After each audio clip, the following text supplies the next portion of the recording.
Hey there! This video is an advanced user guide for the Sony FX3. Now the FX3 is one of my favorite cameras of all time, and I've either owned it or the A7S III basically since they came out in late 2020 and early 2021. I rely pretty heavily on the FX3 both for my YouTube and client work, and I've used the camera extensively over the last few years, so I have a lot of experience with the camera. Now I do want to mention that this is an advanced user guide, and so I'm going to assume that you watching this have some general experience with the FX3 and cameras in general, and the goal is to take you as a beginner or intermediate user and start using the intermediate and advanced features in the FX3.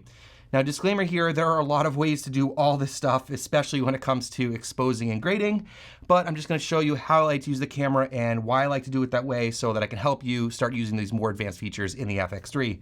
Now, I will be using the FX3 in this video, but a lot of the stuff that I'll be covering will also be applicable to the A7S III and the ZVE1 because they have the same sensor and processor. Although the menus will be slightly different, there'll be a lot of stuff that you can use in those cameras as well. Before we get started, I want to have a little overview of this video and talk about the things that I will be covering in this video. And I also want to mention that there are timestamps down below if you want to skip around or need to go back and watch a section. So that's down there for your reference. Firstly, we'll be going through the camera in detail through all the settings, and I'll explain how to set up the camera and how to use it, and also explain a lot of the features and settings so that you understand how they work and you can set up your camera to start shooting in more advanced modes with more advanced features. So one of the big things we're going to be talking about is shooting in manual mode and also shooting in log. So if you're not familiar with shooting in log, I'll explain why you want to use it, how you use it, getting proper exposure. We'll do some color grading basics. I'll talk about slow motion and time lapse, also XLR audio, some other features, and then lastly, some recommendations for memory cards and lenses. All right, so as I said, I'm gonna start off by going through the entire menu system, going through all the settings and features, and helping you understand them and how to set them up so you can use the advanced features in this camera. Now, I will skip over a few of the things, and that's not to say that there aren't things in there that you can change, but those are things that I don't think are super important or I don't change personally. So I will skip over a few things, but I'll try to do as much as I can and explain as much as I can in this camera. All right, so I've reset the camera and reinitialized it. So this is how it comes when you get it out of the box. You can see I have to start by selecting my language here, so English, and then do not connect. We're gonna set area, date, and time. I'm in the Eastern time zone, so, and you know what, I'm not gonna set the date now, we'll save some time. Okay, now this here is super important, and I'm glad that in the last few versions of firmware, they've included this to prompt you when you first start up the camera. The auto power off temp is a crucial setting in all Sony cameras. You need to set it to high or the camera will overheat. Even the FX3 that has a fan, if you don't set this to high, it will overheat. Now the reason for this is that when you have it on the standard setting, it's kind of a cover your butt situation. It shuts off before the camera gets hot enough where you could feel it getting really hot. And they're just worried about people burning themselves or whatever. Now, I have all my cameras set to high, and as far as I know, it won't cause damage to the camera, but it's, again, kind of a cover your butt thing because the camera will physically get hotter, and so you make sure you want to turn on high because you don't want the camera shutting off. So yes, we're gonna set that now, and I'll show you later where you can change this if you'd like to. So yes, we want to prioritize this. Okay, here's the camera. So let's dive into the menu system. And the first thing I want to just show you is the firmware that I'm using. So I'm going to show you where that is. So I am using firmware 3.00. So if you're watching this later, just keep in mind that that's the firmware that I'm using. So one of the biggest things about the FX3 in the last couple firmwares and some of the newer cameras, they have a new main menu. And this is such a nice upgrade from the older menu systems from Sony. It's just such an awesome thing because almost everything is in there. So let's start by showing you where that is. So on the left here, we have a whole bunch of folders or categories, and then we have subfolders here, and then all the menus here. But really, the main one I'm using is the main menu, and a lot of the features that are in here are also found in other parts of the menu, and I'll show you where those are. But frankly, for me personally, after I set up the whole camera, this is pretty much all I use to get all the settings on a regular basis. It is awesome. I really love it. So there's two screens for the main menu. We're going to go down first to the file format. Now, there are a lot of different options here, and I want to explain all these to you. So I recommend that you shoot in 4K for most situations, and there are 4 different kinds of 4K that the FX3 can record. First of which is the HS4K, then the S4K, the SI4K, and the SI-DCI 4K. So I'm going to explain all these. So let's first start by talking about the S and the SI. So these are both H.264 compressions, and they are a little bit easier on your computer to edit. Now, the SI 4K and the SI DCI 4K, those are all I or all intra compressions. And so basically the camera records every single frame, and this results in a really good quality image, and it also results in pretty large file sizes. So that's the trade-off. Now, the benefit of all I, there's a couple benefits. One is the fact that it's easier on your computer to edit because it doesn't have to interpolate between frames. And also, if you have a lot of fast-moving subjects or the camera's moving quickly, you have the potential for less artifacts because of that fast motion, because you're recording every single frame. Now, as I said, it is the largest file. So a lot of people will shoot in the S4K because that is a long GOP or long geo pre-compression. It's also H.264, as I said. Basically it records some of the frames and then it interpolates between the frames to save on space. So this is a little bit more taxing on a computer, but most computers can handle it pretty well. The only thing I said is you have the potential for artifacts with fast-moving subjects. So now I pretty much always use the HS4K codec. And the reason for this is it is the same bit rate as the S, but you get higher quality. Now this is an H.265 compression, so this can be a lot harder on your computer to edit, but since the M1 Max came out a few years ago, they can all handle it no problem. And so for most people, if you're using one of those or a fairly quick PC, I recommend to use the HS because you'll get really good quality without having to use a ton of files, a ton of data for your files. So the other option here is DCI 4K, and so the first three are all in UHD. So first, let me talk and explain the differences between those two. Now, the FX3 can record in a couple different ways. First of which, you can record RAW externally to like a Ninja V or V+, and the resolution for that is 4264 by 2408. Now, if you record in UHD, so any three of those modes in UHD, this is the most common that people are using with this camera is 3840 by 2160, and that's going to be a 16:9 ratio. That's what I'm filming in right now. You can also film in DCI, which is a 4096 by 2160. That's going to be a 17:9 ratio. So that's going to be a little bit more cropped on the top and the bottom, but it's a new feature in the version 3 firmware, and so it's definitely available in this camera now. So with that in mind, those are the different options. And what I recommend, as I said before, we're gonna shoot in the HS 4K. I think that's the one I shoot in the most often, so that's the one I recommend. Now, if you go one to the right here, you'll also see there's different codecs and frame rate, codecs and bit rates and stuff here. So we'll come back to that later because we're gonna make some changes. So if you go up to the top here and you click on the frame rate, you have a few different options here. You have 2398, 59.94, and 119.88. So this is 2460 and 120. Now what's kind of weird and a little bit of a quirk of the FX3 is there's no 30 frames per second when you're in the HS4K. Kind of weird, but I recommend shooting in 24 anyways. That's what I shoot in all the time, unless I'm shooting in slow motion. So let's select 24 frames per second. Now over here, you can see that there's this little M, and that's because we're in the flexible exposure mode, and we're gonna disable that later. But what this is, if you're curious, is you can like make the shutter speed or the aperture go, independently to manual or auto. But again, we're gonna be shooting in manual, so we're gonna leave that in manual. Now the shutter speed, I always lock at double the frame rate. So at 24 frames per second, most cameras you'll set it to 1/50. But with the latest firmware on this camera, you can actually set it to 1/48. So we're gonna set it to 1/48, which is awesome. Okay, moving down here, we have the aperture, which will change all the time depending on what we're shooting.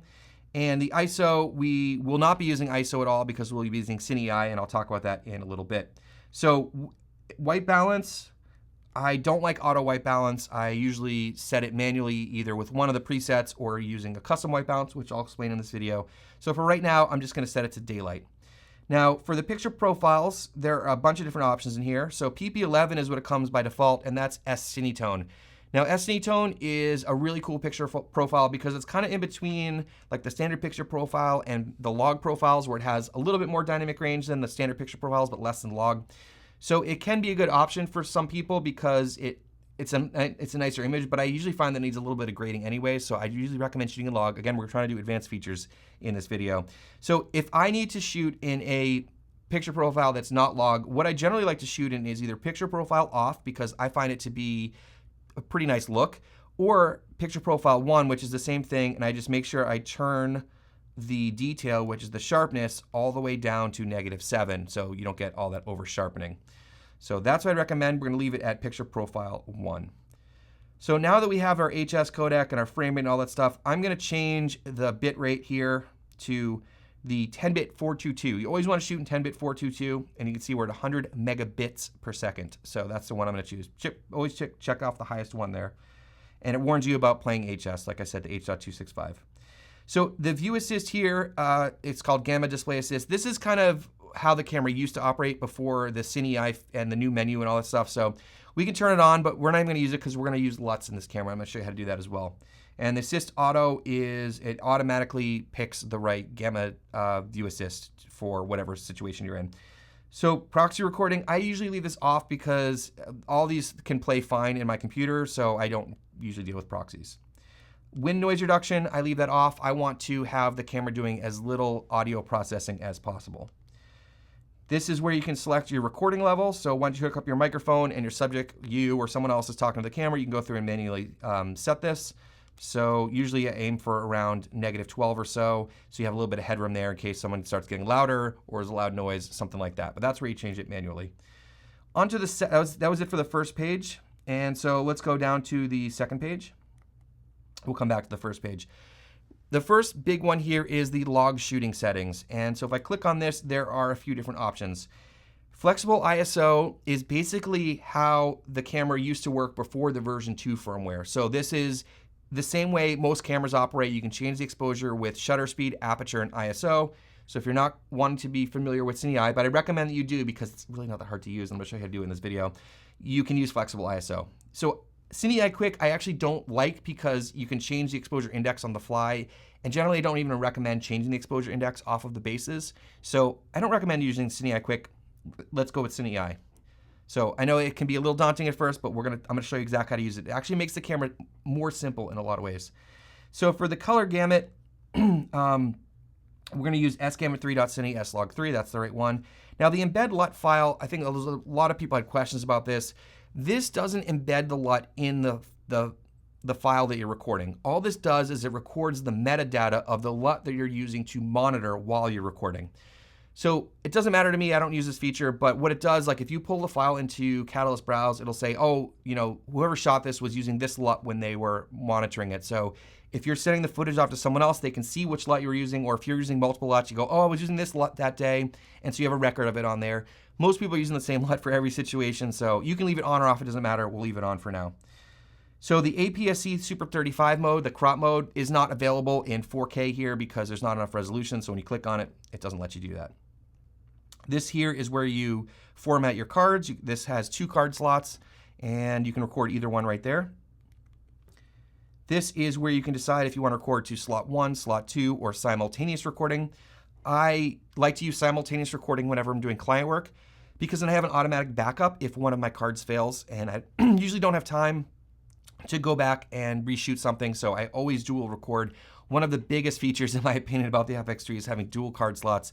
It just gives me a lot of peace of mind, so that's where you can change that. Now over here in the file settings, this is something I love to change, and it can make your life a lot easier. So if we go down to this part here, and we're gonna change it to title, so now we can name our camera whatever we want. So I'm gonna change this to FX3. And the reason that I do this is that when you bring the file into the computer, you'll know that it was an FX3 file. And for someone like myself and maybe someone like you, it's really nice when you can see what camera the file came from. So you can, when you get in your computer, you can see that. So I'm gonna do FX3 underscore. And if I had 2 FX3s, I'd do FX3A, FX3B, and so on. So I'm gonna save this. So now when you see the file come up, it'll say FX3 underscore and then the number. So that is awesome. Okay, so this is the exposure mode, which I said is that flexible exposure mode. I don't know why you can't change it here, but we'll change it later on in the menu. This here is steady shot. This is the stabilization modes. We have off, standard, and active. Standard is the hardware image stabilization that's in the camera, so the sensor shift stabilization. And I'm gonna go through and explain these later with examples. Also, the active mode is the regular IBIS, embodied image stabilization, plus an electronic stabilization, which crops in. So generally, unless I really need it to be super steady, I leave it on standard or even off if it's on a tripod.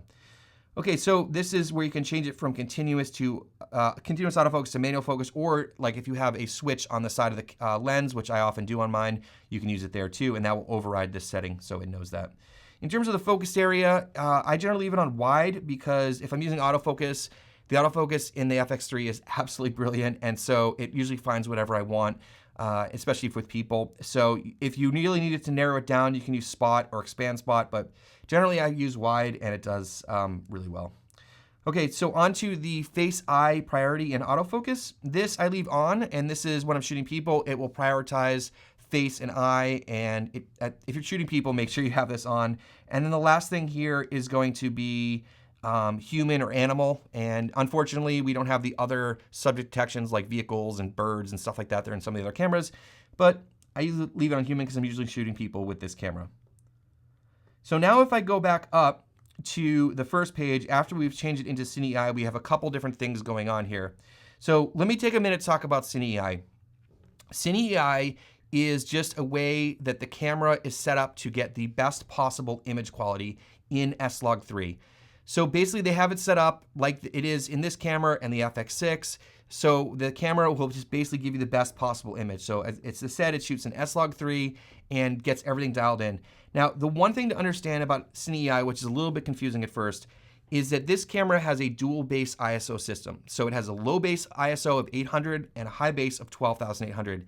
Now, the image quality and the dynamic range will be ideal at those two base sensitivities. So in Cine EI, you can either shoot at ISO 800 or ISO 12,800. So if you can keep it straight in your head that you only have two ISO choices, 800 and 12,800, that's all you really have to remember. Now the EI of Cine EI stands for exposure index, and you can change the exposure index either higher or lower to shift dynamic range to the highlights or the shadows, and it forces you to over or underexpose the image. So for most situations, like I said before, we're going to leave the exposure index at the base. So if you're at the low base of 800, the exposure index will be 800. If you're at the high base of 12,800, the exposure index will be at 12,800. So the way you can change the bases in this camera, I'm going to give you some shortcuts, but if you see in the main menu here and you click on this right here where it says base 800, you can change from 800 to 12,800. And then over here, we can change the exposure index, like I said, but what I was saying before is we want to leave it at the base of 800, and then when you're at 12,800, you can see that the base is at 12,800. The other thing you can do here is choose the LUT that you are wanting to monitor with. Like I was saying before, we're not using the gamma display assist. I'm going to show you how to import custom LUTs as well. But if you hit this, you can select the different LUTs. So the first one would be basically no LUT, S-Log3. And S709 is Sony's basic conversion to Rec 709. It works pretty well just for judging, colors and exposure and stuff like that. So if you don't have a custom LUT in there, I recommend leaving the S709 in there. And then to turn the LUT on and off, you can easily do that here. Display LUT on and off. So that is everything in the main screen. All right, so we're going to go through the rest of the menu here. And as we go through this, there'll be a lot of repeats of stuff you've already seen in the main menu, but I'm just going to show you where they are, and maybe there's a couple of extra things to talk about. And there's some stuff in here, as I said before, that we're going to have to change just now, and then we're probably never going to have to go back and change it. So again, there's all these folders on the left, and then the subfolders. So we're going to start just basically at the top and work our way down. So file format here, again, those are the ones we just talked about. So we were using HS4K. Movie settings, again, we have what we had in the main screen. So recording frame rates, and also the bitrate and codec options. Now, S&Q is in here. So let me explain what S&Q is. S&Q stands for slow and quick. So you can basically have the camera sampling the images at a certain rate, but recording at a slower or faster rate. So what we're going to do here is we're going to set the recording frame rate to 23.98 because that's our frame rate that we're using for our project and all of the rest of our video. So basically it will record a file in 24 frames per second. But where it samples it can be different. So for right now, this is shooting in 120 frames per second, and then it will slow it down in the camera and deliver an image that is at 24 frames per second. So this is really cool because you don't have to change it later, but there's a couple of pros and cons about this. First of all, you don't have to change it later. So for me personally, when I'm shooting my real estate stuff, I shoot everything in S&Q in 60 frames per second, and it spits out a 24p image. So this is great for me because I don't have to then change all those files over in post. It's automatically changed. It's just one less step, and it's a lot quicker. Now, the downsides with this is in S&Q mode, you don't have any audio. So you don't have the option of recording audio there. Also, you don't have the option of playing it at normal speed. And I'll show this later with some examples. So if you may want to use it at full speed and slow it down and speed ramp and all that kind of stuff, then you might want to record not in slow and quick mode. The other option is you can also do time lapses here. And so the way you do that is you just set the frame rate to like 1 frame per second. So now it's only gonna take 1 frame per second, and then it's gonna speed it up 24 times to make it 24 frames per second. So you can do slow and quick in here. So that's really handy. And I'll talk about that a little bit later. But generally I'm shooting at 60 frames per second, and then you can set the recording frame rate here as well. I do wanna mention that this is also when you're, to get into S&Q mode, you press the mode button, and you go to S&Q here. And then when you go into your main menu, you can also change this here. So this would be your base frame rate, and this you can see is 60 frames per second, so it's 2.5 times slower, or it's 40% of the speed. So you can go through and change it right here too if you don't want to go into the menu. So again, to change back to the regular shooting mode, we're gonna go to the movie mode here. So there are a couple things about DCI that I want to point out. So let's go here and go to file format and change this into DCI 4K. It gives you a warning here, and then it reboots the camera. So make sure you remember the camera's gonna need to reboot here. But once we get up and running here, which only takes a few seconds, we go into the menu and we go to the frame rates. You can see that there's something different here. We have true 24p. So most of us out there, and I mean most of us, are using 2398, 2997, 5994. If you really need 24p, true 24p, you will know you need that. But for most of us, don't use this, use the other ones. But it is there as an option, and that's something that's new with the newest firmware. So the other thing I want to point out here is there's no 120 frames per second. Now, the other interesting thing is if we go into S&Q mode, and we go back in here and look at our frame rates, we actually have 48 frames per second now available in S&Q mode. That was something that wasn't available before, so that's pretty cool too. Okay, back down to where we were. Log shooting settings, we just went through these. Cine EI, SCAN3.Cine, SLog3, embed LUT on, so we already talked about that. Proxy settings, as I said, not using proxy, so I'm not gonna go in there. Now lens compensation, there's a bunch of stuff here. There's shading compensation, which is default to auto, chromatic aberration compensation, auto. I turn the distortion compensation on, and this is really important because a lot of the newer Sony lenses, they have a lot of distortion in the lens, and then the camera just automatically compensates for it, and some of it's really bad, so make sure you have this on because that's how the system is designed to work. And the last thing is the focus breathing compensation, and so this is a new feature in the FX3 with the new firmware. And what this does is it crops in the image, and then it takes out the focus breathing if there's any, whatever is in those lenses. So really cool feature. I'm gonna leave it off for right now, but it's there. It's a really popular feature, and it's nice that it's in the FX3. This is where we format our card. So again, a lot of the stuff, as I said, is in the main menu as well. Recording media settings. This is where you get to that stuff, and you can also like record separately, tell it where to put photo and video separately in here. And you can display your media info, like which one you're gonna use here. So we're gonna keep moving down here. It said file settings, we already talked about this. Now this is the exposure control type that I was talking about before. So it's flexible exposure mode. This is a fairly new feature in the last few years, and this is what I was saying before was you can have it be in manual, but then you can just toggle each exposure thing on and off. It's cool, but I'm gonna shoot in manual mode, so I just eliminate those from the main menu. So I'm just gonna go back to the old school one, which is PASM. So that's, the ones you're probably used to as well. So if I hit this, and then if I go back up to the main menu, you can see those little choices are gone, and it makes this a cleaner situation too here. But again, you can go through and use those if that's helpful for you. All right, camera set memory. So this is where you can set different memories to 1, 2, and 3. So if you want to have custom memory recalls, you can set this up. Just set up the camera however you want, and then you can choose 1, 2, or 3. So like, let's say you want to set something up for slow motion, something for whatever, you just set it up, and then you click on 1 or 2 or 3. It registers it, and then to find these, you press the mode button, and you go to memory 1, and that will recall what you put in memory 1. So pretty cool. And you can also save them to, this is where it saves them to, is either slot 1 or slot 2. So silent mode I have off for the time being. Now release without lens is something you should enable. If you are using like totally manual lenses, you'll want to have this on. So there's no harm in leaving that on. I leave that enabled. For audio recording, we already talked about, of course, we want it on if we're recording audio. The audio level, which we can get through the main menu. Audio timing, you want on live, and wind reduction, as we said, is off. Now this other one here The Smart Shoe, we're going to talk about this in depth later when we put the XLR module on here. It's disabled right now because we don't have the module on the top. Timecode is in here as well. I don't personally use timecode, so it is available, and there's also an adapter that you can get on the side of the camera, so you can use timecode on this camera. Image stabilization, as we said here, you can change it between off, standard, and active, as we can in the main menu. Now, the steady shot adjust is auto or manual, and this is because if you're using a stills lens or any of the more modern lenses, the camera knows what focal length you're at even when you zoom, and so it'll adjust the IBIS appropriately. If you're using a manual lens that doesn't send electronic communication with the camera, you have to set it to manual, and then you can change the focal length for that lens. So just keep that in mind. If you are using manual lenses and you want to use stabilization, you have to go there and set it up manually. For zoom, there's a few different options. One is optical zoom only, so you're not doing anything in camera, just whatever the lens can do. Clear image zoom is a really cool feature in the Sony cameras. It's kind of like dark magic. It works really well, and a lot of times you can't notice the difference. And so what this does is you can punch in up to 1.5 times, and the only negative really, I mean, you are going to give up a little bit of quality, but it's minor. You lose your face and eye detect autofocus, so keep that in mind that you do lose that feature when you zoom in.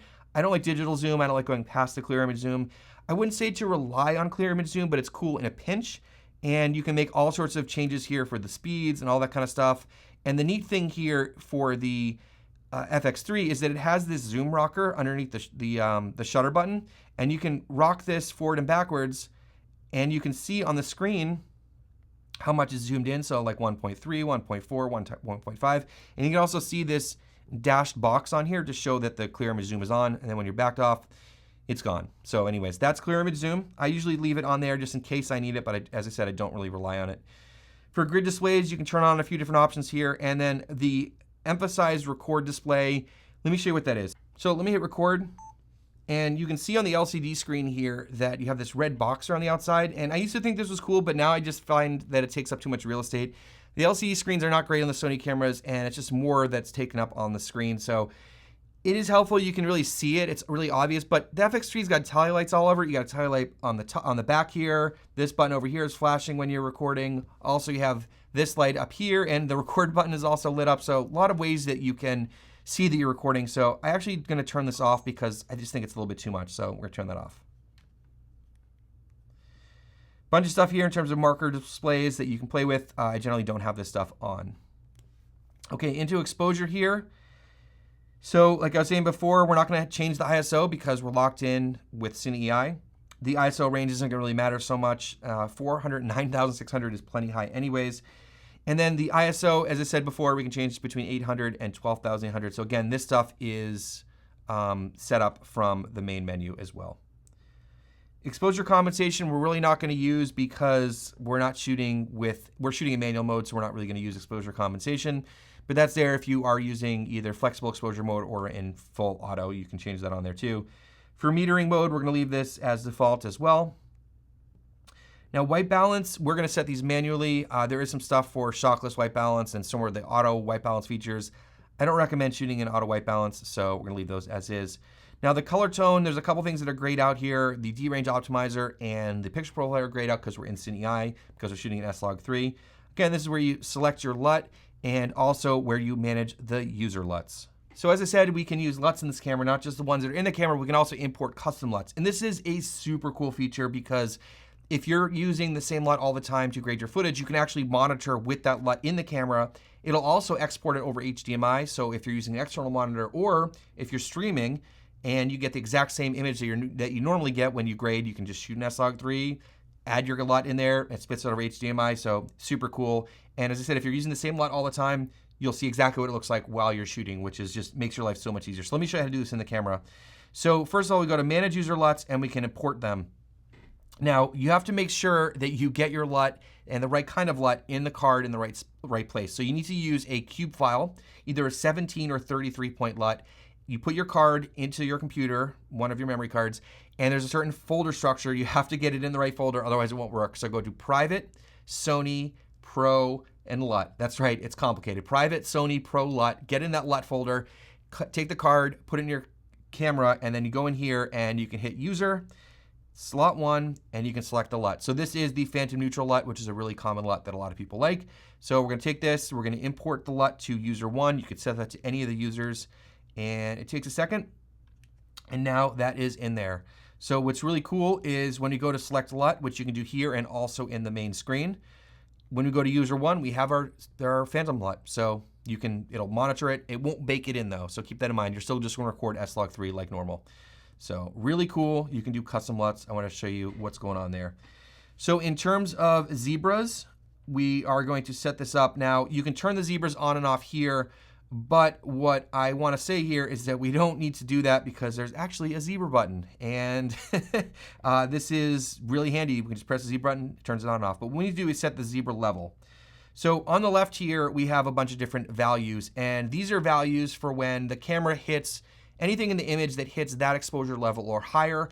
It will put striped lines or zebra lines over that part of the image, so you know the exposure is at 70% IRE or higher, 80, etc. So you can use the standard ones, but we're going to use the custom one at the bottom here. So we'll go to C1, which is standard plus range. So we're going to change this to 41. And the reason why we're changing it to 41 is that is the proper exposure for a gray card in S-Log3 is 41%. And I'm going to change it to plus or minus 1 so it's super accurate. Now, I do want to mention that this is with the LUT turned off, the S709 LUT turned off. It may be different if you're using custom LUTs. So if you're using a gray card to get your exposure, then with zebras, you want to make sure you turn the LUT off so it doesn't, because it will affect the exposure there. So if you're using the S709 LUT, if you're just always rocking that, you can change the zebra level to 45%, and that will be the proper one with the S709 LUT. So just want to point that out there. So we're going to leave it at 41 for now because we're going to be using it without the LUT for the time being.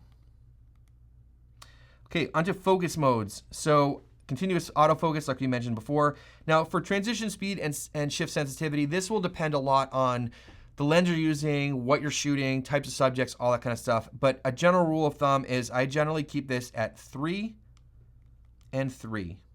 I like it a little bit slower to react. The Sony autofocus is incredible, and so slowing it down a little bit to me makes it look a little more natural. As I said, you should probably do some experimenting depending on the situation to change it up. The autofocus assist is really cool, and I will talk about this along with some other stuff later on when we're talking about autofocus. But basically, autofocus assist is when you're in autofocus, you can actually turn the manual focus, and it'll change the autofocus. It's super cool. I'll show you later. Okay, focus area, as I said, wide, and we're not going to change any of these settings that are in here. So the face eye detect, like we said before, is on, human. Now you can actually tell it auto left or right eye, which is usually what I leave it on. But you have the choice to choose right eye or left eye, and there might be a few situations where you want this. I can think of like if you're doing an interview and you have a side angle shot and you want like the closer eye to be in focus, you could pick left or right eye, but I just leave it on auto. Now the face eye frame display, I definitely turn this on. So what this is that little box that goes around someone's eye, so you have confirmation that it's focusing on their eye. I think it's handy to know that it's locked on your subject. So I turn that on. For focus assist, I do not use this, but peaking I do use. So peaking is when it puts a color on the screen for what's in focus. It's generally handy when you're doing manual focus. I'm gonna demonstrate this later. But the settings I use this for is I set the peaking level to high and the peaking color usually to red, depending on what I'm shooting, but I like high and red. That's kind of my go-to. And to turn it on and off, you press the peaking button over here. Now, for all of the playback settings, I don't change any of these. Maybe you have some preferences there. And also for the network settings, I don't change any of those either because I don't use this stuff. But if you're into all this stuff, there's lots of settings in there. But I haven't needed to use this stuff. Okay, area and date, as we already set, well, I didn't set the time, but I will later. You can do that when you first boot it up or if you need to make changes.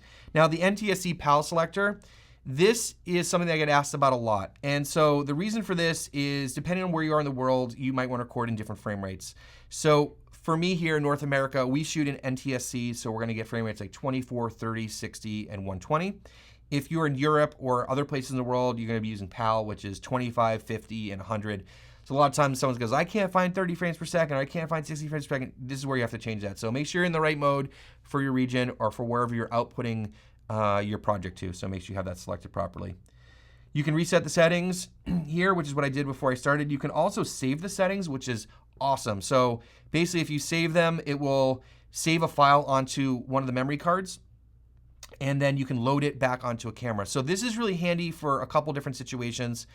in, like, let's say you are lending your camera to somebody or you're renting it and you get it back and you just want to put your own settings back on there. You just put the card in, reload the settings, you're good to go. Or if you are doing an update and you're scared you're going to lose your settings, sometimes that can be helpful. But also, you know, if you have multiple cameras and you set one up, you can just copy the settings from one to the other so they all work exactly the same. So I love that feature. Now, Operation Customize, there is a bunch of stuff in here to talk about. I'm only going to be talking about video stuff in this video, so we're going to go to the video custom key and dial settings.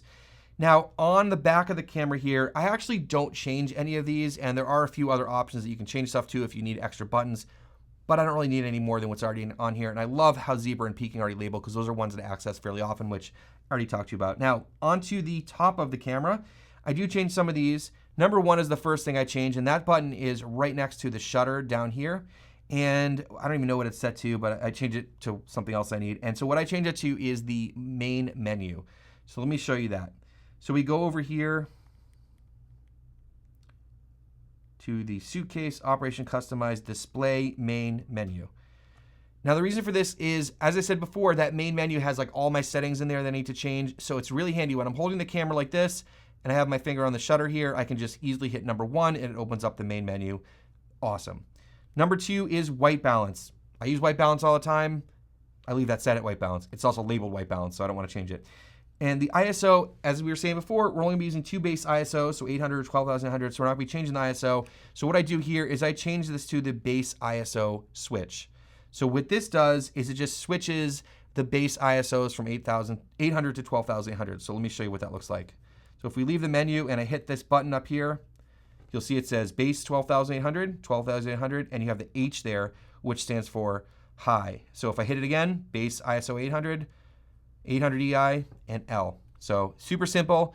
Again, two options, 800, 12,800. I know I'm hammering that to you guys, but that button will easily switch back and forth between that. So going back in here, and I don't change these either. So of course I'm not gonna change the movie button. That's a great record button. Now onto the front of the camera, this is a button down here, which I actually don't use very often, even though I probably should, because it's really handy when you're in front of the camera. You can just reach up and press it. It's set up as record. I'm gonna leave it as record. Now the button here, which is on most of the lenses, there's a button on the side, depending on the lens, but a lot of lenses I use have them. This I changed to change my face eye priority. Select, and this is what will turn face detect autofocus on and off. So I usually I'm filming people, it's on.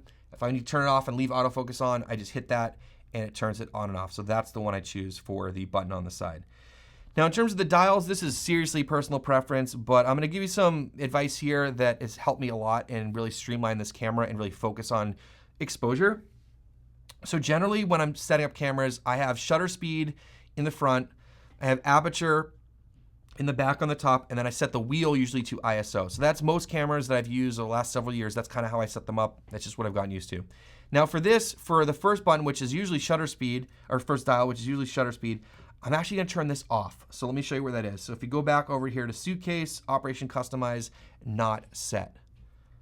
So you might be thinking, well, you just turned off shutter speed. That's true. Now the reason for this is that I bump it all the time, and I'm sure you have too. You look down, you just record a clip, you're at 1/25 or 1/200, and you didn't even mean it. Well, we're gonna keep our shutter speed locked to double our frame rate, so I just disable it. So you might be thinking, Josh, well, what happens when you change frame rates? Is that gonna take you too long? No, let me show you. So if we're out here in the main menu, just in the shooting screen, we press that main menu button, which we set to number 1. We change our frame rate. Let's say we wanna be at 60 frames per second. We go over here, and we just change this to 1/125. Done. That took 3 seconds longer than changing the frame rate. So we're gonna change this back to 1/50, 1/48. Still getting used to that this camera has that. And then we're good to go. And then press the main menu button, we're back in action. So to me, it's actually simplified a lot of this because now I don't even have to think about the shutter speed because it's totally locked in and you know nothing's gonna change it. So let's go back in here. So the second one here, which is the dial up at the top here, which I'm gonna change to aperture. As I said, that's just what I've gotten used to and it's just muscle memory for me. And then the bottom one, which is the wheel, which as I said is usually ISO. Again, we're not changing the ISO, so I'm gonna turn this off. So go back to suitcase, Operation Customize, not set. So as you can see here, there's only one way to control the exposure in the camera, and that's gonna be the aperture, which is exactly what we want because that's the way we're gonna be shooting. So I have it set up that way. This has made this camera so much easier for me to use. I have less to think about and things that I'm worried about bumping and all that kind of stuff. So the FN menu settings. So the FN menu, let me show you what that is a button here in the back that says FN. You press that and it opens up this menu here. Now, before that main menu that I keep talking about and using all the time, I use this a ton. Since that has been implemented in the latest couple firmwares, I don't use this anymore. I literally don't even use it. Everything I need is in there and none of the stuff I have to go in and change very often. So it's just quicker for me to go in there. So I don't use the FN settings, but if you want to, you can go in here and change it for photo and video. And that's up to you if there's some other stuff that you need to get to pretty often. Different settings for stills and movie. I don't do much photography, but if I switch back and forth, I want to make sure that all of these are set to be different so I'm not picking up the modes and settings from each to the other. So if you want to change what is on the screen, you can do that here. Now record with shutter is awesome. I don't know why you wouldn't turn this on. Right now, if you press the record button, it doesn't do anything, or the shutter button, it doesn't do anything. For most cameras, you're pressing the shutter button to hit start record. So again, muscle memory, so I'm gonna turn that on. Now, the zoom ring rotation, you can tell it which way to rotate, but I have a prime lens on here, but that's where you would adjust that. And it's interesting here in the dial customize, you also have the same things that were in the operation customize, but oh well. You can also make custom dial settings and all that kind of stuff, but we don't need to get into that today. Touch operation you want on because you want to be able to do touch tracking autofocus. Sensitivity is fine. The swipe up is to open the FN menu, which I don't use, but I'll show you what that is. So if you swipe up, it'll open up the FN menu. But again, I don't use the FN menu, so I'm just gonna turn this off so I don't hit it by accident. And then I like touch tracking for when I'm touching it, so that works out well. For the monitor brightness, I always set this to sunny weather because the screen needs all the help it can get, especially when you're outside. But I'm gonna leave it on manual right now because it'll screw up the exposure for the camera up here. But set this to sunny weather for sure. Display quality, I set this to high because I want this is our only way of looking at the image. There's no EVF or anything, so even if it eats up a little bit more battery, I'm okay with that. And the monitor flip direction on auto is good too. For display options, this is some of the stuff we talked about before with display assist, the display LUT, which the LUT we can get from the main menu as well. Now, one thing that's new with the new firmware is a de-squeeze display, and this is if you're shooting anamorphic, it will de-squeeze the image in camera for viewing at 1.3 or 2x, so that's where you access that. Auto review off, because you don't want it to replay the files. And one thing here is I'm gonna turn the display file name off, and let me show you what I mean by that. So here you can see FX30006, so I'm gonna turn this off because again, we don't have much real estate on the screen, so we're just trying to save as much as we can there. For the power save start time, I leave that off so the camera just runs. And this is where the auto power off temp setting is that we said before. Make sure you set it to high, but that's where you access it. Warns you again, okay. For sound options, this is where you can change the output level for when you're playing back audio. I usually leave it at 15 because the speaker in this thing's tiny. If I'm outside, I can't hear it. We're gonna go through and talk about the audio features later with 4-channel audio when I get into the XLR section of this video. Now the audio signals is like when you press record, it beeps. And when you press stop, it beeps. I don't need that. I got tally lights and it's just kind of annoying. But if it's somewhere that it's helpful for people, that's where you turn that on off. I have it turned off.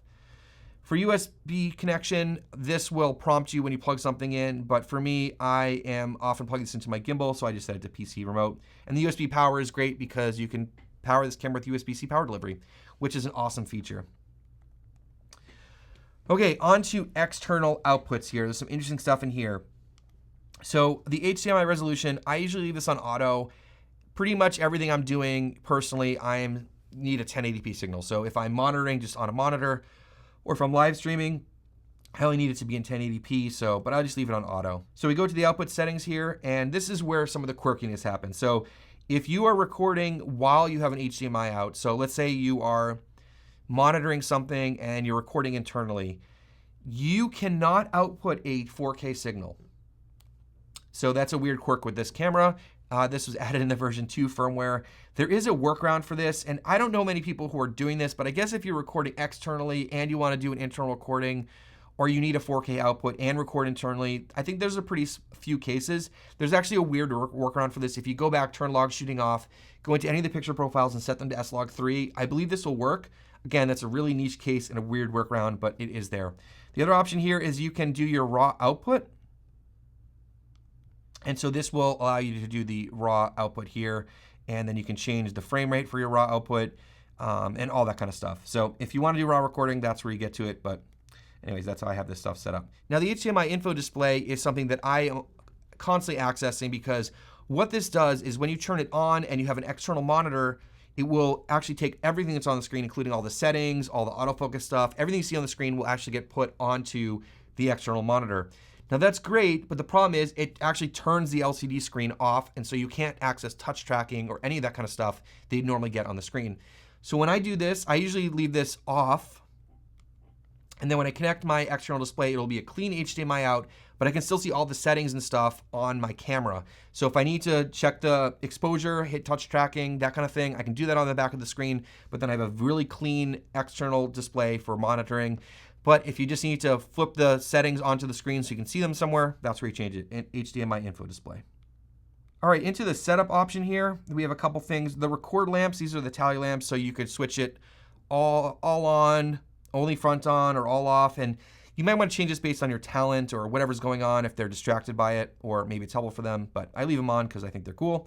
Fan control, I leave this on auto, and I can barely ever hear the fan. It's never really an issue for me.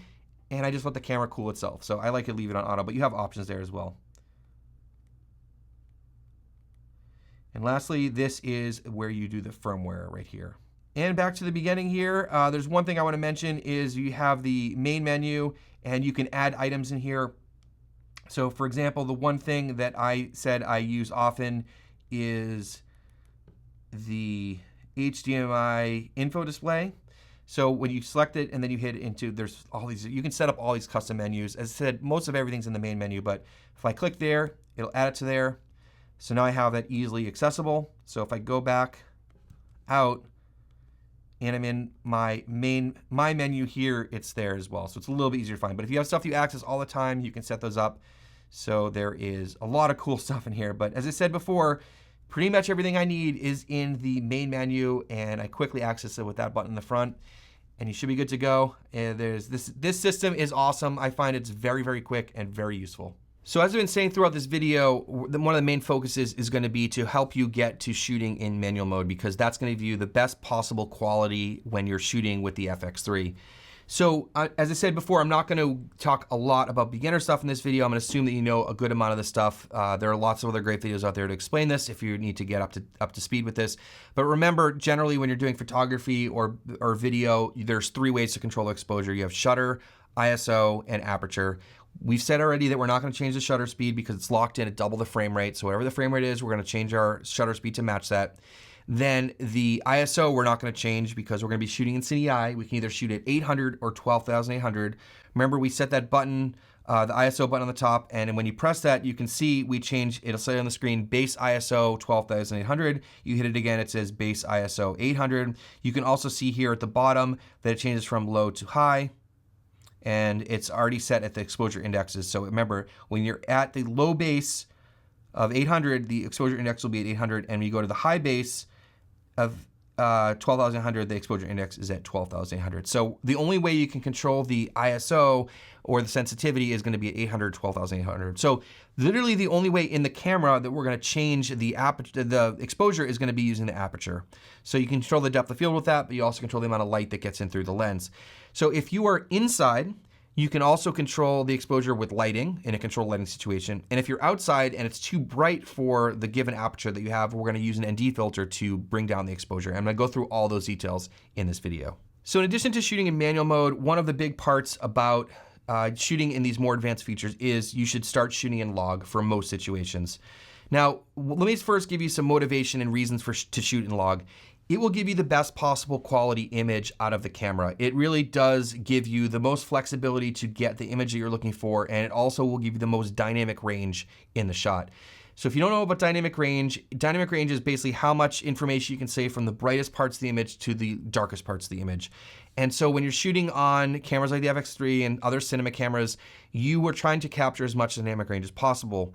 When you're shooting on cameras that don't shoot in log or ones that don't have as much dynamic range, you will see that in a lot of shots, you'll either clip the highlights, they'll just go completely white, or the shadows will be completely crushed and they'll be completely black. You won't be able to see as much information. And that's why when you watch movies and you see stuff shot on nice cameras, you'll be able to see all of that information at the same time.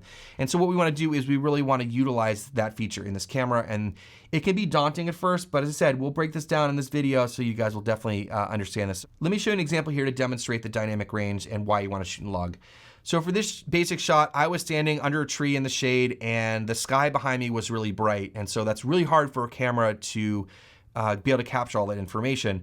So the way I expose this is I expose for the highlights, making sure they wouldn't clip, and then you can see how much information you can see in the dark parts of the image, like me in the shade.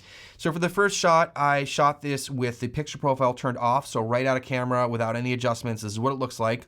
And then I also shot this in S-Cine tone, which, as I said before, will give you a little bit more dynamic range than the picture profile off. And then lastly, I shot this in S-Log3 and graded it. And you can probably see pretty quickly that you can see a lot more information in the dark parts of the image. And when you compare them against each other, it's even a little bit more dramatic. So again, log off, S-Cine tone, and S-Log3. You can probably see that you want to be shooting S-Log to get the most dynamic range and the most pleasing image out of the camera. All right, so at this point, you might be wondering, hey Josh, what is log? Well, basically, it's a way for the camera to capture more information. And the way that it does that is it takes the output from the camera sensor and it applies a logarithmic equation, that's why it's called log, and basically it squishes down the information so it can hold on to more highlights and shadows. So in practice, what does this mean? Well, the image that you're looking at right now, I'm shooting in log, and this is what it looks like coming out of the camera. It has less contrast and saturation, and it allows the image to hold on to, as I said, more information in the highlights and the shadows. So after we grade the image, we can bring back all the color and saturation and contrast that we're looking for, and we can also really tweak the image to exactly the way we want. And so that's why we shoot in log, is to get the best possible image out of our camera. Before I get on to showing you some examples of how to properly expose log and grade and all that stuff, I want to take a moment to talk about white balance. So as I mentioned early on in the video, I don't recommend that you use the auto white balance feature in the camera because you're letting the camera guess. It's pretty accurate in a lot of situations, but it also could fluctuate throughout the shot. So I recommend shooting with a manual white balance setting or custom white balance setting. So if we press the white balance button, you can see I had it set to daylight, which I mentioned before, but sometimes if I'm outside and it's really sunny, I just leave it on daylight. Or you can use the shade setting, the cloud setting, incandescent if you're inside and there's a lot of tungsten lights.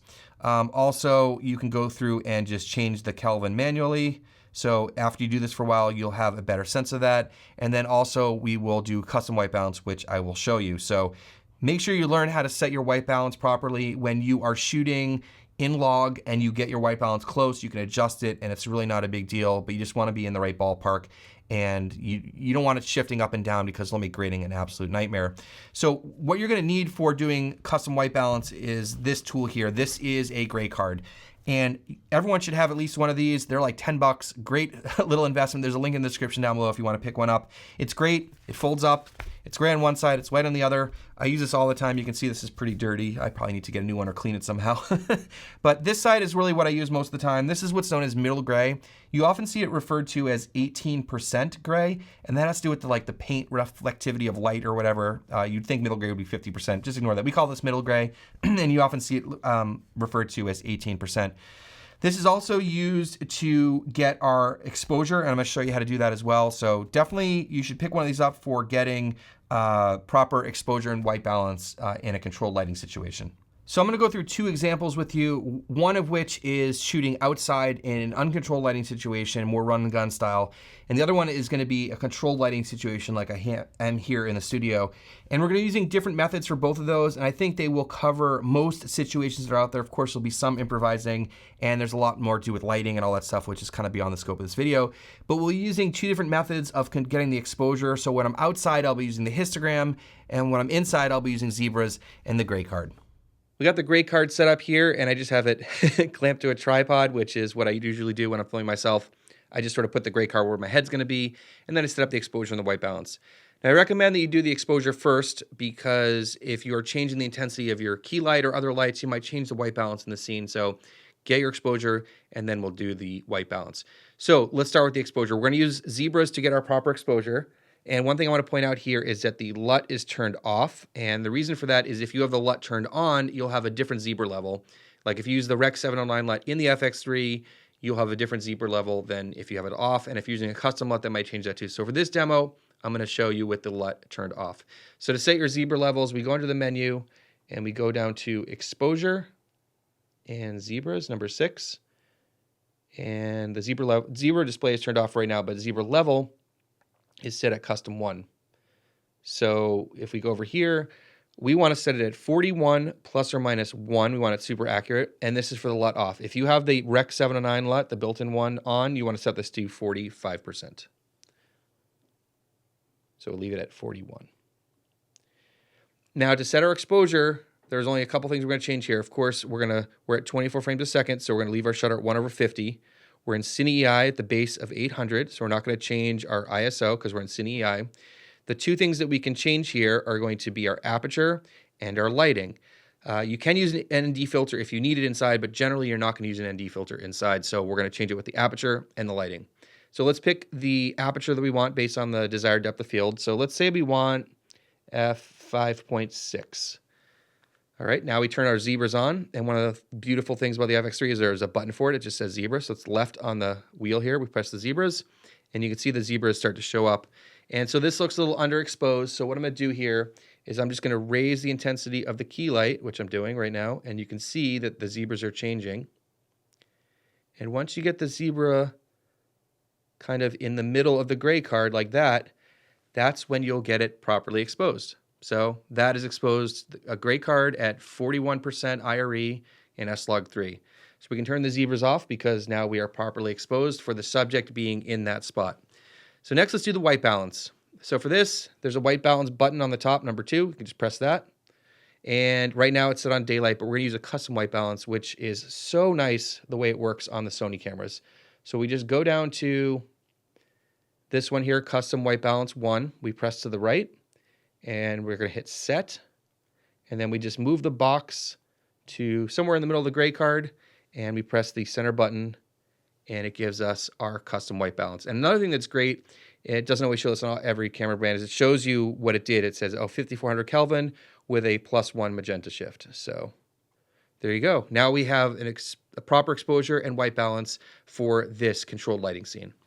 All right, let me show you how to expose log properly outside in a run and gun situation like this where we have uncontrolled lighting. And I often get a lot of questions about this because it can be kind of confusing and it can be variable because you could be moving the camera around or the sun and the clouds could be changing the lighting all the time. So let me show you a really simple approach that works really well.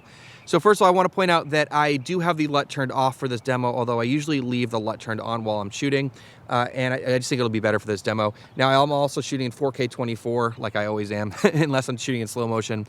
So remember, with exposure, there are a few ways you can do this. You can use the shutter speed, the aperture, the ISO, an ND filter, and the lighting. Well, we are outside here, so I can't control the lighting. We didn't bring any modifiers or anything. We're going to keep it just using natural light. So the other thing to keep in mind, we're going to keep the shutter speed at 1/50 because we're at 24 frames a second. We're going to keep it double the frame rate. We're going to use the aperture to control our desired depth of field, which will also control our exposure. And then we have the Cine EI is at 800 in the low base. So we're at the low base of 800 with the exposure index at 800. I recommend you leave it at 800 for most situations. So pretty much a straightforward exposure there. Now, in terms of monitoring our exposure, there's a couple things going on here. One is this exposure meter, and when you first start shooting video or photo, like this is the tool that most people are using. Start ignoring that. Don't even use it. The camera is guessing what it thinks the best exposure is based on averaging a bunch of stuff. We're gonna manually expose this for what we want. So you probably hear like expose at 1 or 1.7 stops over. Don't use that, especially in this situation here. I find it really not helpful in an uncontrolled lighting situation like this. We need to expose for what's important and make sure we're saving the information that we need to save and make sure that our subject is lit properly and all that stuff. So what we're gonna be using is this guy here, which is the histogram. Now, the histogram is really the best tool we have inside the FX3. It is mainly designed as a photography tool and it gets carried over in all these mirrorless cameras. Now, if you have another camera or you have an external monitor, you can use waveform or shutter or false color. Those are great things to use as well. But right now, I'm just gonna talk about using the histogram because it's built into the camera and it's what I use most of the time when this camera's pretty stripped down, and you can use it to your advantage. As I said, it's not the best tool, but it's what we have. So the histogram here shows us all of the information. And over on the right-hand side is going to be the highlights, and over on the left-hand side are going to be our shadows. So you can see all the information, all those peaks are all in the middle. So this is where we're not losing any information. So when you want to set your exposure, the first thing you want to do is you want to change your aperture. Because remember, we can't change our shutter speed, we can't change our ISO, we can't change our lighting. The only two things we can do is change our aperture and our ND filter. So I have a variable ND filter on the front of this lens. So we're going to change our aperture based on the desired depth of field. So let's say I want f4, which is what I'm at right now. Then what we're going to do is we're going to just change the variable ND filter to get our exposure. So again, we choose your aperture and then the ND filter, and that's all you have to do. So I'm going to change the ND filter by just rotating it on the front here. And so when I make the image brighter, you can see that the histogram will slide to the right. So as I make the image brighter, it will slide to the right and it'll start to shoot up. Do you see it shooting up right here? This is when the highlights are clipped. And what I mean by that is that at this point, it's overexposed. You can see in this image, like there's a lot that's just blown out and it looks completely white. So when you have it that way, you're gonna lose that information because when you bring it in post and you try to save that, it's just gonna be pure white and it's not gonna look good. So we need to make sure we protect our highlights. And what I mean by that is make sure that the highlights are exposed below the clipping point where it's going to save all information.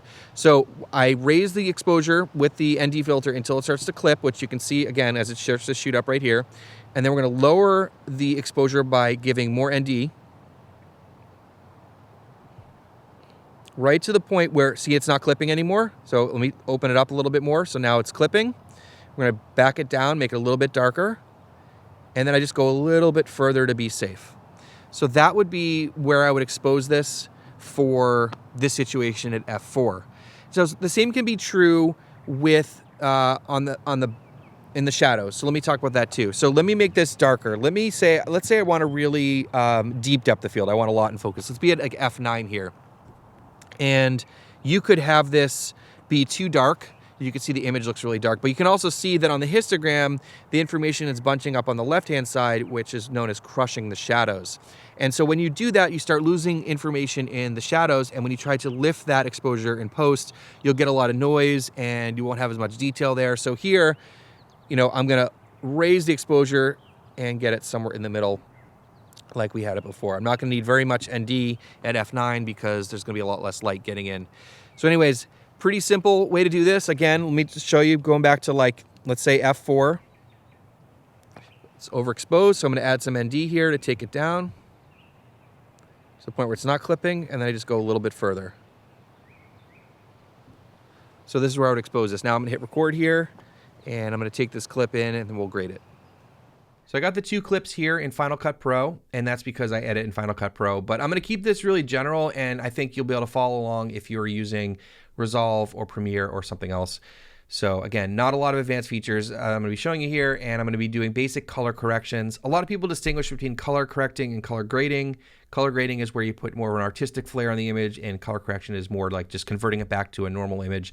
So we're probably going to be doing more of a color correction here, but I use those terms interchangeably, so I apologize for that. Okay, so first of all, we have the waveform on the left here, and I like the RGB parade. That's my favorite one. I just gotten used to it, but you can click on this and change it to something else, like if you like RGB overlay, but I like the RGB parade. So what this is, it's the red, green, and blue channel, and the image that you see here is also represented from left to right in each of the different channels. Okay, so when we exposed this, we made sure that we didn't clip the highlights or crush the shadows. And you can see that on the waveform that the highlights, there's no like flat parts. You would see like a flat area if we had blown out the highlights. And then if the shadows are crushed, we'd see a flat part in the shadows. We see all information is intact, so we did a great job exposing. And we might have been able to get the highlights a little bit higher, but again, I think this is gonna be plenty clean enough in the shadows because there's plenty of room here. So What a lot of people do when they get started with log footage is to apply a LUT. And I don't want to get too far into the LUT workflow, but I'll just show you an example of what they look like. So if we go to the Inspector tab here, and there is more than one way to apply LUTs, even in Final Cut Pro. And as I said, I'm not going to get to that workflow, but I just want to show you a quick adjustment here. So if we go into the Camera LUT section and we choose this one here, which is the Sony Technical Conversion LUT, you can see it basically brought back contrast and saturation, and we can see that the highlights are not blown out, the shadows are not crushed. We have some saturation here, but again, it's not my favorite.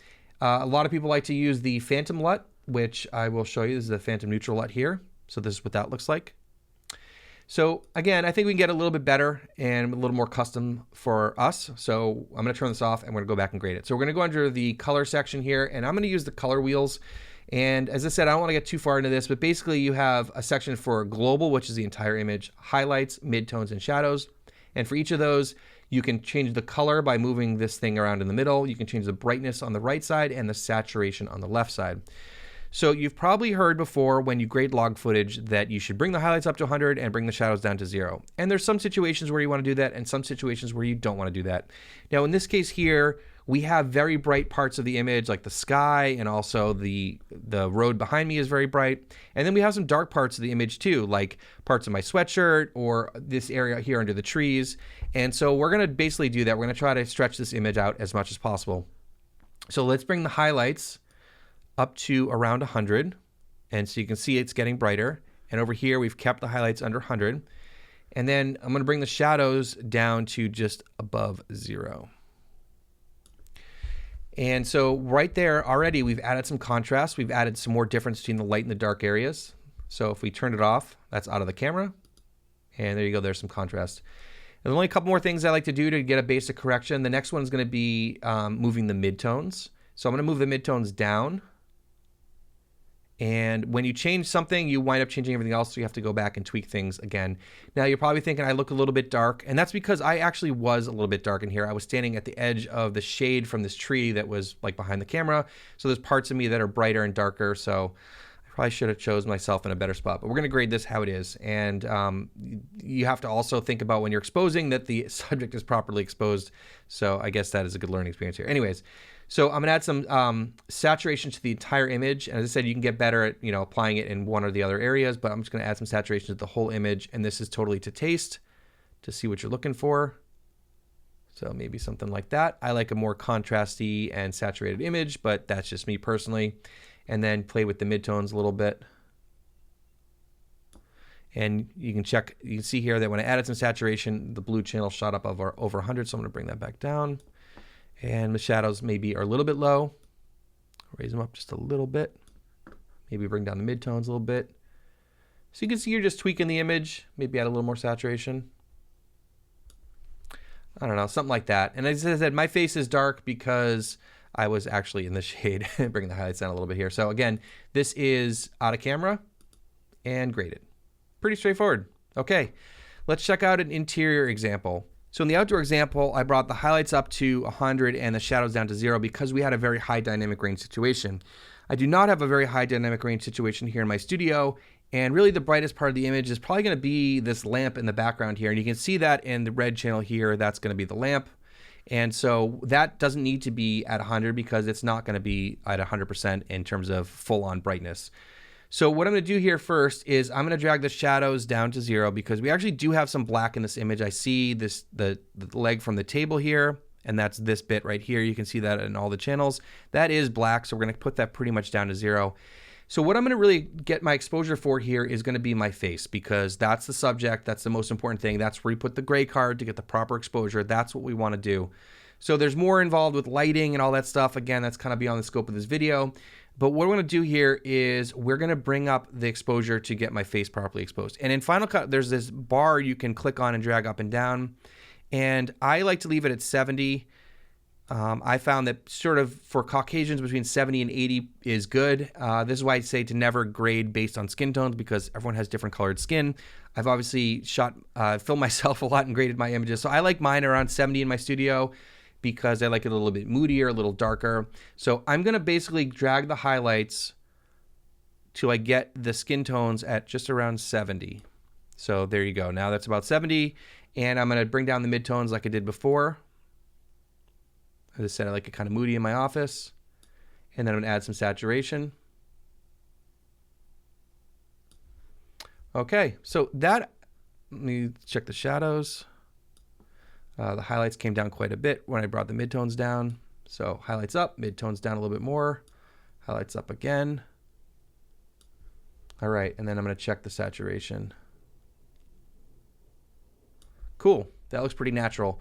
So one thing I want to do is I want to show you how to check the skin tones and make adjustments. And there's a lot of ways to do this. You can mask things out or whatever, but let me show you my quick and dirty way of doing this. So if we go to the tab here, and we're going to go to the transform section, and I'm going to scale up this to 400%, and then I'm going to take the transform tool by clicking this here, and I'm just going to drag it to where you see my face.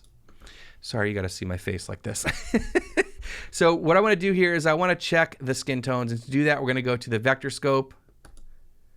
And basically, this is the skin tone line, and this right here is my skin tones. And the reason why I zoomed in was so I don't see other stuff. So if I just turn off this transform, which is me zooming and moving it up a little bit, you can see there's other stuff that shows up, and it's a little bit harder to see. So that's why I like to zoom in sometimes, and then you can just check it against the skin tones. So the skin tones look really accurate. They look like they're right on the skin tone line, and that's because we did that custom white balance. But if you want to change this a little bit, or if it's off, so like if it's pushed more towards magenta, you want to slide it towards green or vice versa, I often just use the midtones for small corrections like this, so we're not affecting the whole image. We're just kind of working on that section of it. As I said, this is basic color correction here. So I'm just going to add a little bit of magenta to this, just a bit, just because I like the way it looks. So again, very small correction. And so back here, we're going to undo the transform. So reset that parameter. And there you go. So again, we're going to go to the waveform and check everything out and make some last adjustments. Maybe we'll bring the midtones down a little bit. So as I said, I like it a little bit moodier. And maybe a little bit too saturated. So you can go and you can tweak this stuff forever, and then you can go through and make artistic grades and all that kind of stuff. But I just want to show you it is pretty simple to do some basic corrections to the log footage. So in addition to those situations, there's one other situation that I think people struggle with in terms of shooting in Cine EI and getting proper exposure, and that's going to be in lower light situations. Now, personally, I don't shoot low light very often, but what will happen is you will open up the lens to its maximum aperture to let the most light in, you'll take your ND filter off, and you still won't have enough exposure. Now, if you can't add more light with artificial light or move the subject to a brighter area, the only next thing you can do is now bump up to the second base ISO. So the second base ISO is not as clean as the low base ISO, but it does really well in these cameras. So you bump up to that second base ISO, and then you make your adjustments to exposure based on aperture, and maybe you might even need ND to bring it back down a little bit if you have a really wide aperture on the lens. So that's what you do. If you don't have enough light, you can bump up to that second ISO and then make your adjustments. So now that we know how to expose and color grade our log footage, I wanted to come outside because it's kind of nice out today, but also I wanted to show you a few examples about slow motion. I did talk about this early on in the menu section, but let's get into showing you how to do this. So first of all is the fact that right now I'm shooting in 24 frames per second and the shutter speed is 1/50. So this is just normal recording here, and what we're gonna do is I'm gonna change this over to shoot in 60 frames per second. So now I have the camera switched over to 60 frames per second, which you can see up here, 4K 60, and I have the shutter speed at 1/125, which is double the frame rate. And you can see that it looks like normal video, but maybe you can tell that it's shot at a higher frame rate or a higher shutter speed because the motion doesn't look the same. It looks a little bit too smooth. It looks a little bit less natural because there's less motion blur. But the nice thing is if you are wanting to shoot slow motion and you shoot in 60 frames per second, you can use it with normal speed. So if you need to record something that, you know, someone walking normally or talking or whatever's going on, you record at normal speed. But the other thing is that you can slow it down in the computer to like 40% like this.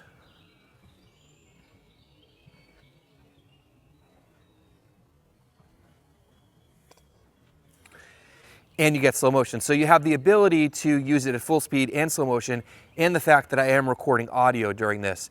So if the next thing you can do is you can also do this in 120 frames per second.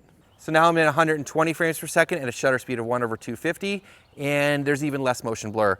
But the fact is that I'm shooting in 120 frames per second, I can easily slow it down and get some really slow motion.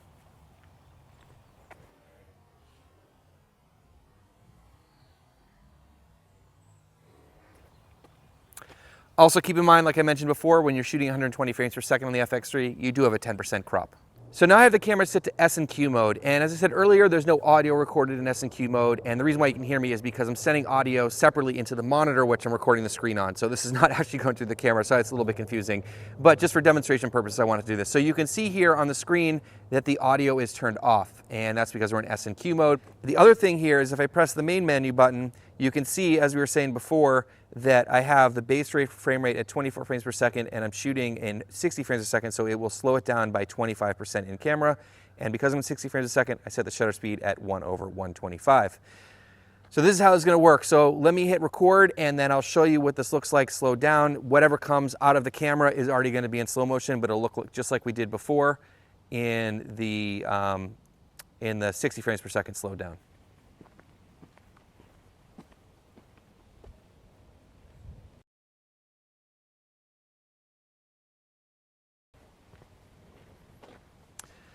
So that's it. Those are different ways of shooting slow motion on the FX3. I want to talk about time lapses also, and we set up this the same way as like I mentioned before, but we just change our frame rate. So if we go into the menu here, we're recording at a base frame rate of 24, and instead of the 60 frames a second, if we're doing slow motion, we're going to slow this down to 1 frame per second. So we're going to record 1 frame every second.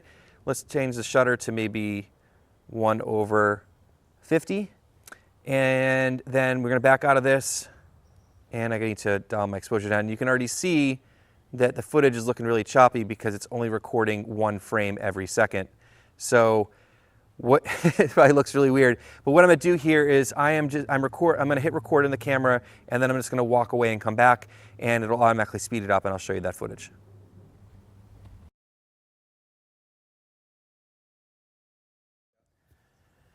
So time lapses are a lot of fun to play with, and they're great to include in your videos to show a passage of time, or to use it as a transition, or show work getting done, or just sometimes things are cool, like a sunset or things moving around. It can look really cool. And I've experimented this quite a bit in the past, and it's fun to include. So you might have a question thinking, can I just record in 24 frames a second and speed it up?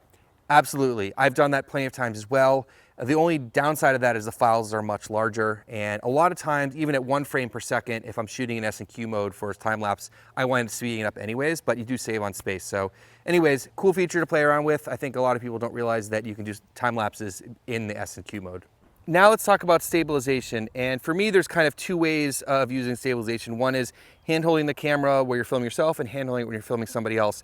So right now, this is with no stabilization whatsoever. A lot of the Sony lenses do not have stabilization built in.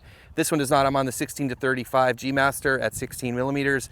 And this is what it looks like, me trying to hold it as steady as I can. It's kind of heavy. Also, I have pretty shaky hands. So let me put the standard stabilization on. All right, so this is the standard stabilization, and this does smooth it out quite a bit. In my opinion, Sony does not have the best IBIS in the world. Some of the other companies like Canon and Panasonic, especially Panasonic, have amazing stabilization built into their cameras, but it does help quite a bit. And with this mode, you don't get a crop. So this is what it looks like me walking around with just the standard stabilization, and then we'll put it into the active stabilization. All right, now this is with the active stabilization turned on, so it should look a little bit smoother. This is the in-body stabilization, the hardware in the camera, and also the software of the electronic stabilization added on top of that. So it does crop in a little bit, but if you have a wide enough lens at like 16 millimeters, it does help quite a bit. The other stabilization situation is when you're hand-holding the camera and trying to hold the camera as steady as possible. This is with no stabilization whatsoever at 35 millimeters. Now this is with the standard stabilization, and you can see it probably looks quite a bit smoother, and it does not crop in. Now this is the active stabilization. It cropped in just a little bit, but it looks way smoother. I think the active stabilization in the Sony cameras are really great for static shots. You can basically get close to looking like a tripod, and I do not have very steady hands, so just want to demonstrate the different modes of stabilization. All right, so now I'm back inside, and I want to demonstrate some autofocus stuff. And I mentioned some of the settings earlier on in the video as we're going through the menu, but I wanted to demonstrate a few things. So first of all, I have the Face Eye Detect autofocus turned on right now, and it's great when you're filming people. As you can see here, it is very sticky, and when I turn my head, it automatically switches left to right because that was one of those settings. And it's really sticky. It works really, really well. I'm always amazed by the Sony autofocus system. And if it misses for whatever reason, it switches to a big box for the face, and as soon as it finds the eye, it goes back to the eye. So that's fantastic. The other thing you can do is touch tracking autofocus. So if I want to focus on the back wall, for example, I just touch there, And you can see that even when I get close, it stays focused on the back wall. And if you move the camera, it will also change that. So you can just click back on you, or on me, sorry, and it will go back to tracking. And you can see there was that little circle on the screen that showed up. If you want to cancel the touch tracking, you just press the button in the center of the dial on the back, and it turns off the touch tracking. Okay, so the other things here is you can turn off the face eye detect, and the way you can do that, let me just stop the recording here, is that you can press, I have the button programmed on the side of the lens to do that, to turn it on and off, but you can also do it in the menu system. So if we go into the main menu here on page 2, we have face eye priority. We're going to turn this off. And there are a couple reasons you may want to do this. One is that you're filming something that isn't just a human, you're filming just a general scene. Or the other thing is if you are showing stuff to the camera, if you have face detect on, you have to like cover your face for it to focus on the item. But if I have this on here, I can just hold this up and you can see this is the main subject and Sony knows that. So it's focusing on this and you can see that I'm blurry even though you can see my face. If I had this on face detect autofocus, it would focus on my face. If it could see my face, I'd have to cover my face. So that's another feature there. Okay, so let me show you the focus peaking, which I talked about before. So I can turn that on with the button on the back.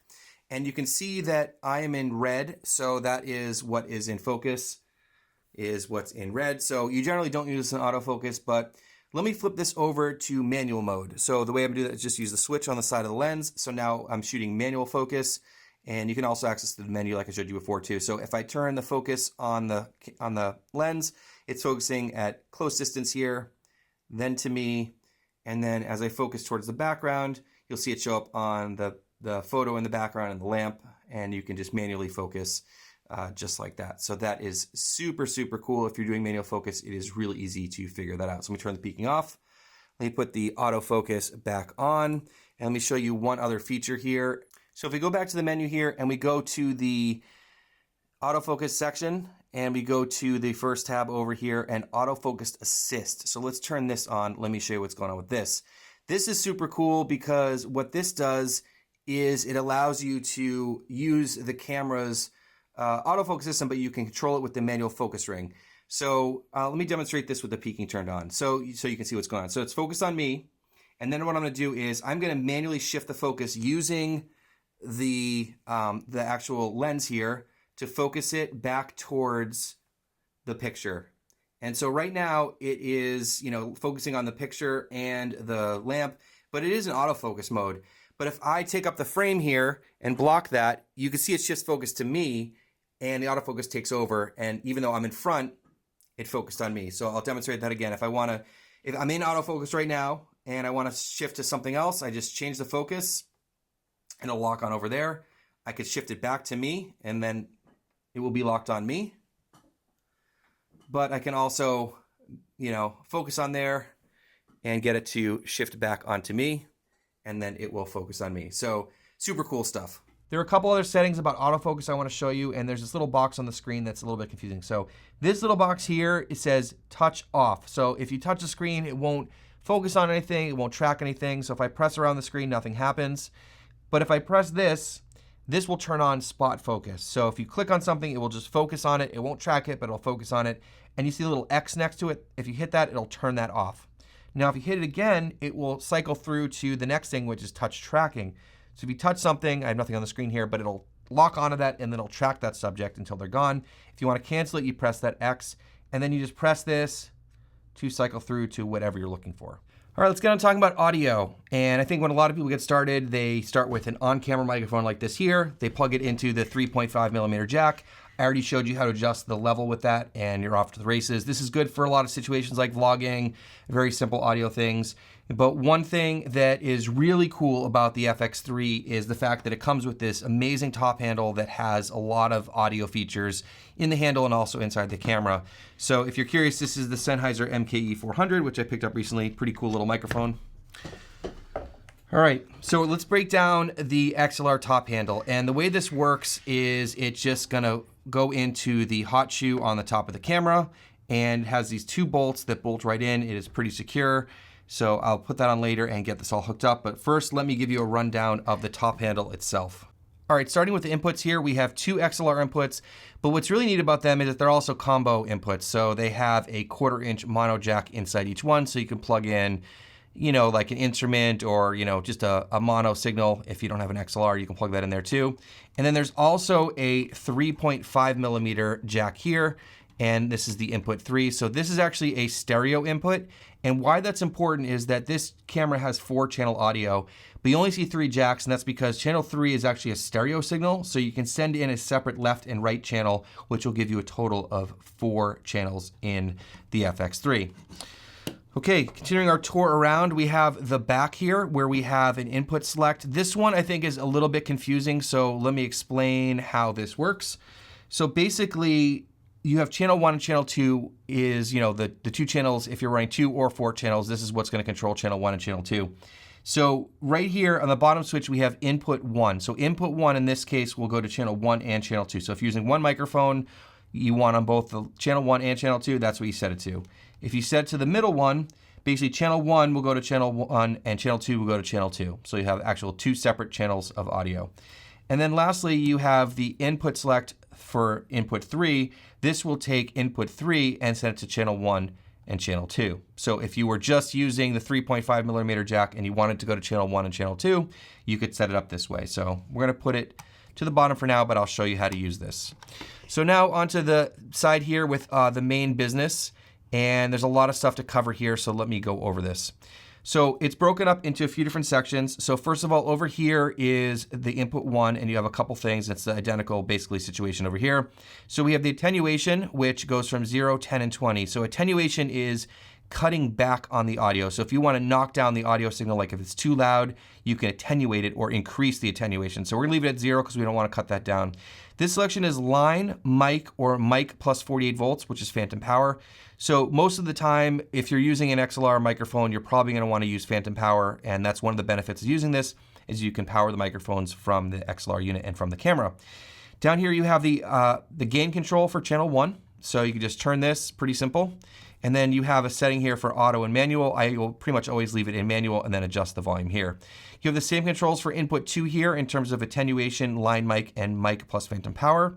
The difference here is next to the gain control for channel 2, you actually have a selection to go auto, which again, I don't recommend for most situations, manual or link. So link is cool because link will use the input 1 selection. So for example, if you were sending just one audio into channel 1 and you want it to come out in channel 1 and channel 2 and have the same volume level, then you set it to link, you control the volume level here, and it will send the same signal to the left and right channel. If you're using one microphone and you don't want to do that, for example, if you want to have a safety track, what that means is it'll record channel 1, one microphone, into channel 1 and channel 2 at different volumes. So what you can do there is you can set the second channel to manual. You can set the first one to whatever you want and then set the second one a little bit lower. And I'll show you how that works in a second. Now onto the last section here, you have a low cut filter for input 1 and input 2. So you can set that for 100 hertz or 300 hertz or turned off for both channel 1 and channel 2. And then channel 3 is the 3.5 millimeter jack. You have auto manual and a gain switch or gain dial as well here. And then lastly, you have the audio handle off and on. A lot of people will hook up their handle and not know that it's not working. So you make sure you turn this on. If you have the handle on the camera, it will disable the 3.5 millimeter jack that is in the FX3. So if you have the handle on there and you want to use that, make sure you turn this off. But if you want to use the audio inputs on the handle, make sure you turn that on. The other thing you have here is you have a mic holder, which needs a spacer, which I'll show you a little bit later. For most microphones, it is much larger and holds the Sony microphone. So now I want to hook up the XLR handle to the FX3 and start showing how it works. So we dive back into the menu system here and we go to the camera settings and audio recording. Hopefully remember that this section for the Smart Shoe audio settings was grayed out. So if we take the handle and put it on, we screw it in, you can see that all of a sudden that setting becomes available. So when we click on that, you can see we have a few different options. We have 16-bit 2-channel, 24-bit 2-channel, and 24-bit 4-channel. So I recommend 24-bit because it's going to be better than 16-bit. So let's start with 2-channel. We'll get on to talking about 4-channel in a little bit. So now that I have the handle on, I plugged in a microphone. Let's talk about 1-channel audio. So if you just have one XLR microphone plugged in, this is what you want to do. So I'm using the Shure SM7B right now just for demonstration purposes. Most people know this microphone pretty well for podcasting and stuff like that. If you want to run this into the FX3, you're going to need a cloud lifter or something like that because this doesn't have enough gain. So I'm just using it for demonstration purposes right now. Okay, so this is running into channel 1, and I'm going to talk about, as I said, just one channel of audio. So you have one microphone plugged in, and on the back here, what I have it set to is channel 1 is going to channel 1 and channel 2. The reason for that is that if you're just doing one microphone and let's say you're just recording locally or you are live streaming or doing a podcast, you want the audio to come out on the left and the right channel, not just the left channel. And so it's important to send the audio to both channels. So taking a look here at the settings, let me show you what's going on here. So as I said, we're taking this one microphone and sending it to channel 1 and channel 2. So if I have it right now, you can see on the screen that the left channel is louder than the right channel, and those are both coming from the same microphone. And the reason for that is that they're not linked. So you can see here that input 1 is higher than input 2, and that's what we're seeing on the screen in terms of the audio levels. So if we want to keep them the same, we just go to linked, and now they'll both be using the gain from the first input here. And if I want to change the gain on both, I just adjust them like that. So that's great if you want to have the same level coming out on both. Like I said, if you're live streaming or podcasting or just recording locally and you want to have the same on both channels. The other thing you can do, which is really cool, is have a safety track. And I mentioned this before. So what you can do here is you can set channel 2 to manual and then turn it down a little bit.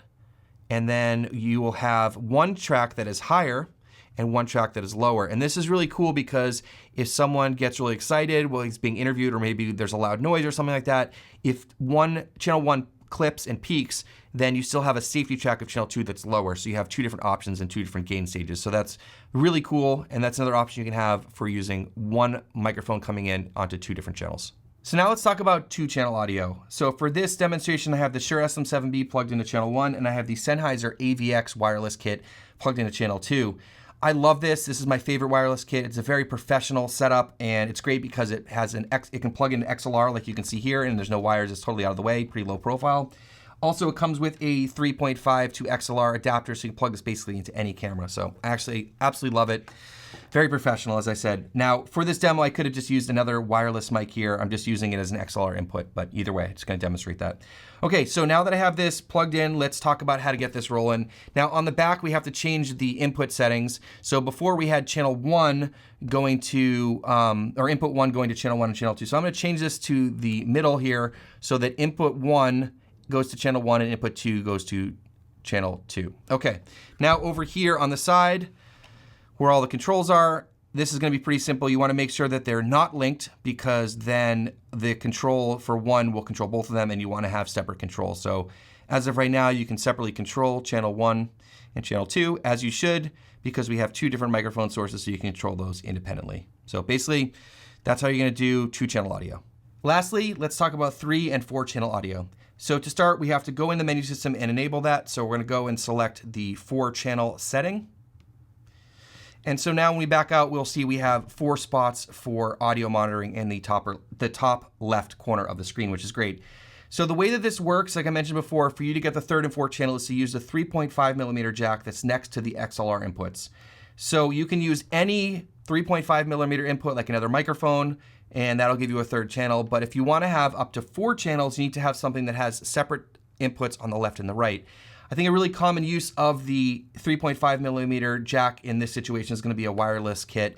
Some of them that have 2 transmitters, like the wireless Go 2s or the DJI mics, you can separate the 2 transmitters, one on the left channel, one on the right channel, which will send to 3 and 4 in here, which is really cool.